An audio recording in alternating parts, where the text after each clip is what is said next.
Hey friends, it is December 22nd. Can you believe it? I'm so excited. We're getting closer and closer as we're counting down these days.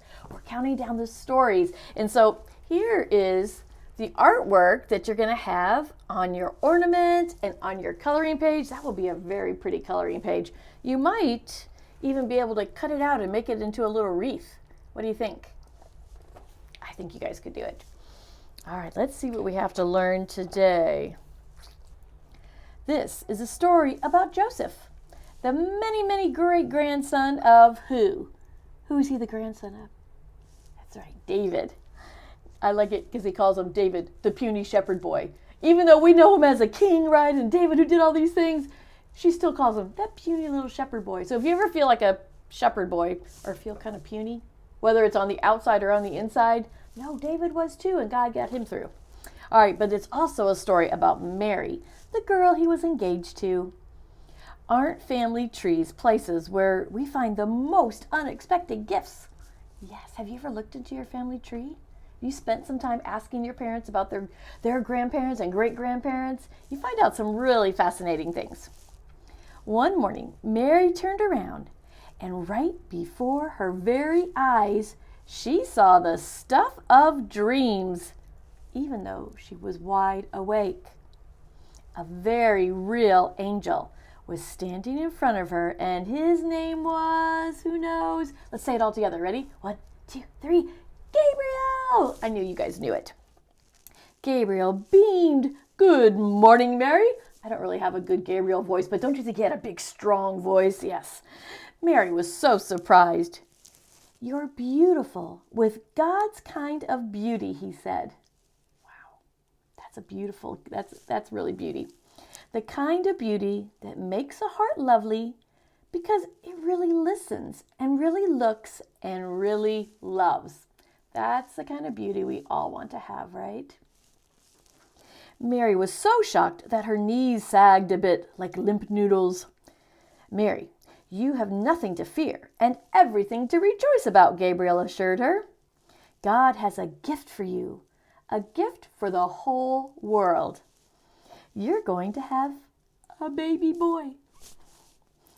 You will name him Jesus, and he will be great, the greatest. The very big plan of the Father King to rescue us all was unfolding. It was unwrapping. So think about Jesus being inside this big plan of a gift, and unwrapping comes baby Jesus. And Mary opened her hands, which is what a willing yes always does. Mary said yes to becoming a space for God, right? Right there in the space beneath Mary's beating heart would come the beating love of God. So right below her heart and her belly, there's going to be space for baby Jesus, right? The Sun King Jesus, who laid out the paths for all the stars, chose to fold himself up small and lie inside the space of Mary. So this huge king made himself teeny tiny baby to be in her belly. When you make space in your words, in your wants, in your ways for Jesus, he comes alive in the most miraculous ways. He comes and lives in your heart too. It's the strangest, most wondrous thing when you open up your hands and say yes to whatever God wants to give you. You are really holding the hands of God. And no matter what your day looks like, no matter what happens, no matter how bad things get, your very big God can make anything, no matter how bad, into a gift. Have you seen him do that in your life? I have. Watch for that. Right now, God wants to hold your unsure hand. Right now, he wants to hold you and all your needs. Right now, he wants to hold you and all your fears. Right now, he wants to whisper gently, I'm here. You have nothing to fear and everything to rejoice about. Nothing is impossible for me. I promise I have good gifts for you. Unbeatable love, unstoppable joy, and unfailing strength, and the most unwrappable gift. Jesus, the Sun King, who always rescues you with the strongest arms of love. So think about big, strong arms, right? You always think of that as like someone who's going to fight their way. No, the strongest arms of love to hold you. When we really listen to the heart of a sad kid down the street, when we really look into someone's loneliness and reach out with a letter, reach out with a hand, a surprise, we make a space for the amazing gift of Jesus in us.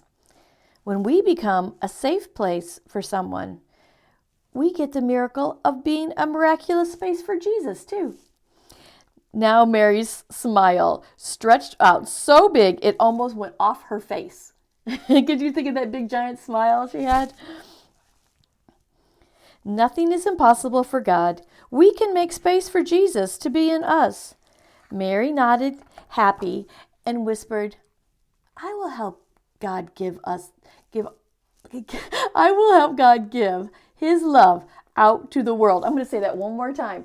I will help God give his love out to the world. What a job Mary had, huh? It is the strangest wonder. You get far more happiness when you give than when you get. Have you ever been told that? Have you ever tried? Yeah, think about it. Try it sometime and see how it feels. Christmas is close now. Only one thing is necessary. Just let your hands and your heart be a space for love to come into the world. Soon Mary's baby will come. Soon a velvet hush will fall over everything, like a starry blanket over a waiting child. Even now, we can wake up to the greatest dream and start giving the love. Even now, the angels dance with joy. What do you think? Good story, right? Could you imagine being Mary? I hope you guys will take that and think about that. Color that beautiful heart on that. Maybe make it into a wreath, hang it up, and think about letting Jesus come into your heart. Do you have that space ready for him? Let's all do it. I think we can. All right, you guys, I love you, and I'll see you tomorrow.